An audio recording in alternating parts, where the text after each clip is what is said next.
पहिया लोग धरने पर बैठे हैं, पारा शिक्षक धरने पर बैठ के लाठियां खा रहे हैं, सहायक पुलिसकर्मी धरने पर बैठे हैं, रैयत माइंस के एरिया में कोलियरी में धरने पर बैठे हैं। तो इस राज्य के जो नीति नियम बने हैं आखिर वो किनके लिए बने हैं? जब ये नीति नियम हमें लाभ ही नहीं मिल रहे हैं, तो इसलिए सबसे पहले नीति नियम की बात होनी चाहिए। और इस राज्य की जनता को भी आह्वान देना चाहेंगे कि आगामी विधानसभा के चुनाव में जो इनके नीति नियम की बात ना करे, ऐसे लोगों को चुनने की आवश्यकता ना करे। आज देखिए ये सोशल मीडिया में काफी वायरल हो रहा है, हालांकि जो 60-40 कहते हैं, हमें लगता है 60-40 को फॉलो किया गया है। और भारत का कॉन्स्टिट्यूशन भी कहता है कि आप ओपन रखना होगा कि कुछ लोग आप पूरे देश से आमंत्रित होंगे। लेकिन मेरा कहना है कि जो सरकार है उन्हें एक वैकल्पिक मार्ग तैयार करना होगा कि ओपन कैटेगरी में भी मैक्सिमम झारखंड के लोग आए। आपको ये मापदंड तय करने होंगे और इस पर कहीं रोक नहीं है।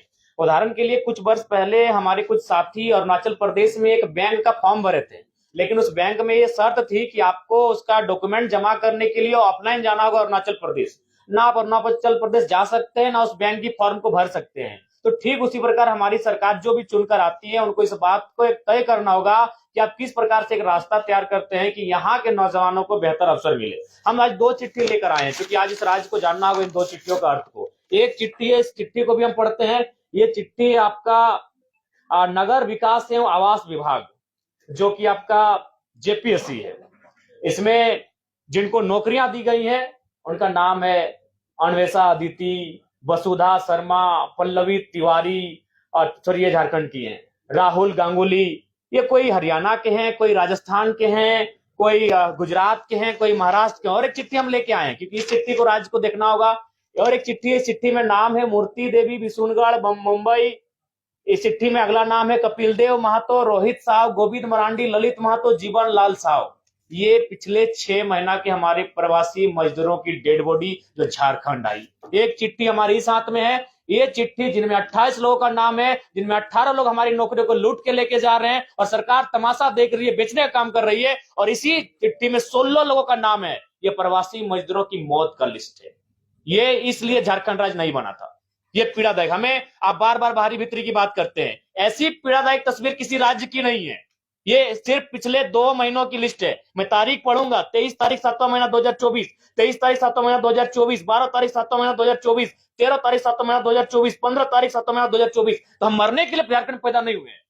40% खनिज संपदा हम लोग हमारी जमीन से निकल कर जाता है, हम प्रवासी मजदूर बन के जाते हैं। हमारी लाश कहां से आती है? मुंबई से, मुंबई से, मुंबई से। कर्नाटक, गुजरात, मुंबई, केरल, हैदराबाद, पुणे, मुंबई, मुंबई, मलेशिया, गुजरात, तमिलनाडु, चेन्नई, हैदराबाद। ये चेन्नई और हैदराबाद की डेड बॉडी अभी घर नहीं पहुंची है।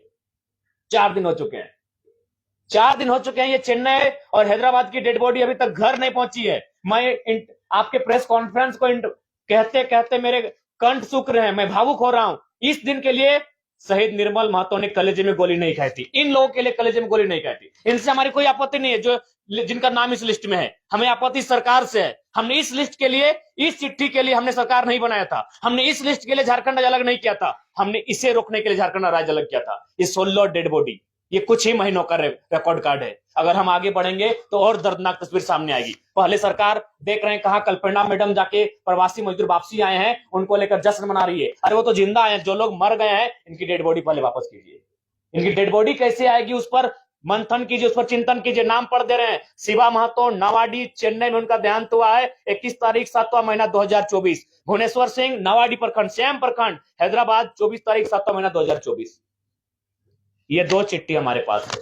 अब ये 2 चिट्ठी देखकर राजवासी तय करेंगे कि कब तक आखिर हमारे भोले वाले राजवासी इनके झांसों में ठगे जाएंगे। एक चिट्ठी जिनमें 28 नौकरियों का जिक्र है, ठीक है, 60-40 अनुपालन हुआ है, ठीक है, ये बी ग्रेड की नौकरियां हैं। लेकिन आप जो ओपन टू ऑल है उसमें आपको कुछ रास्ते तैयार करने होंगे। जैसे गुजरात और उड़ीसा में हमारे कई साथी जब इंटरव्यू के लिए गए, उनको गुजराती और उड़िया भाषा में इंटरव्यू का पेपर दिया गया, उस भाषा में उनको इंटरव्यू का लेटर दिया गया। तो ये राज्य सरकार को सोचना होगा कि आप इस चिट्ठी को कैसे इस चिट्ठी को और इस चिट्ठी को कैसे आप सुधार करते हैं। ये नहीं होगा। इस चिट्ठी के लिए, इस पेपर के लिए हमने झारखंड राज्य अलग नहीं किया था। हमने इस पेपर को समाधान करने के लिए झारखंड राज्य अलग किया था कि 40% खनिज संपदा देने वाला राज्य आज 2 महीनों में 16 प्रवासी मजदूर, उनका मृतक शरीर इस वतन में, इस प्रांत में वापस आता है। यह दुर्भाग्य का विषय है। तो इसलिए आज के हमारे प्रेस कॉन्फ्रेंस का उद्देश्य स्पष्ट है कि जो विधानसभा का सत्र जाएगा, 81 के 81 विधायकों को यही संदेश होगा कि आप कैसे यहाँ के नियोजन में चाहे वो प्राइवेट सेक्टर हो, चाहे वो सरकारी सेक्टर हो, मैक्सिमम झारखंड के लोगों कैसे होगा, सदन में आप बैठे हैं, इस बात को आपको तय करना होगा। दूसरी बात, मैं माननीय मुख्यमंत्री से आग्रह करूंगा, देखिए एक कहावत है कि अपना अपना करो सुधार तभी मिटेगा भ्रष्टाचार। यदि आप अपना सुधार नहीं करेंगे तो आप लाख लोगों को बरगला लें, जब समय आता है तब आप अपने आप को आदिवासी का बेटा कह के बच जाते हैं, लेकिन इस लिस्ट में आदिवासियों का भी नाम है। इसलिए सबसे पहले मैं आपको एक छोटी सी घटना याद, कहानी आप पढ़े होंगे, एक वेद की कहानी है जो जड़ी बूटियों से इलाज करता था। एक दिन एक महिला अपने बच्चे को लेकर उस वैद्य के पास गई और वैद्य से कहा कि मेरा बेटा का तबीयत खराब है, इसका इलाज कीजिए। तो वैद्य ने कहा 2 दिन के बाद आइए। जब 2 दिन के बाद महिला अपने बेटे को लेकर वैद्य के पास गई तो वैद्य ने कहा कि इसे कहिएगा गुड़ ना खाए। तो वो महिला बहुत नाराज हो गई कि ये 2 दिन पहले भी ये बात बता सकते थे। तो वैद्य ने कहा कि आपके जाने के बाद मैंने पहले गुड़ खाना बंद किया। तो ठीक मुख्यमंत्री को कहना चाहेंगे, आप आदिवासी अगर हितैषी हैं तो पहले नेमरा गोला के अलावे जहां जहां आपका जमीन है आदिवासियों को वापस कर दीजिए, तभी आपको आदिवासी हितैषी कहेंगे।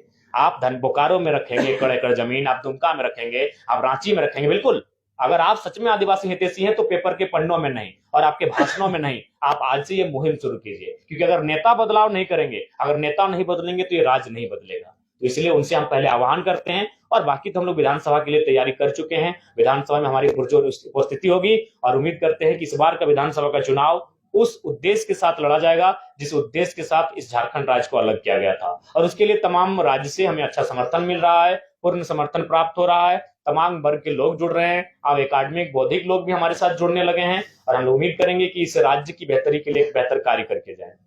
और बाकी आपके इस सवाल के लिए हम आमंत्रित करते हैं। नियोजन नीति को लेकर के और हेमंत सोरेन की जमीन को लेकर के आप निशाना साध रहे हैं, आपके पास क्या कोई आंकड़ा है जहां पे हेमंत सोरेन ने गलत तरीके से नेमरा के अलावे जमीन खरीदी? जी, सम्मानित प्रभात खबर में छपा था। हम लोग आखिर किसी सोर्स से ही बात कर रहे हैं, अगर हम गलत हैं तो फिर उस अखबार पे आपको फटकार लगानी होगी। ये बोकारो का मामला है। आपके पास कोई? जी, हमारे पास तमाम सबूत हैं। उसके लिए आप हमारे साथ चलिए, स्टिंग ऑपरेशन के साथ आपके साथ हम लोग खड़े रहेंगे। नियोजन नीति को लेकर के एक बातचीत सदन में हेमंत सोरेन ने कही थी मुख्यमंत्री रहते हुए कि भले ही 60-40 का ये चल रहा है, लेकिन प्रयास रहेगा कि 80% जो लोग हैं वो झारखंडी लोगों। तो कैसे करेंगे आप? वही मैं आपसे जी, उसके लिए हम लोग सुझाव देना चाहेंगे कि जिस प्रकार से BC1 BC2 को आपने कैटेगराइज किया है, सेंट्रल लिस्ट में OBC है और जब वो राज्य में आता है तो BC1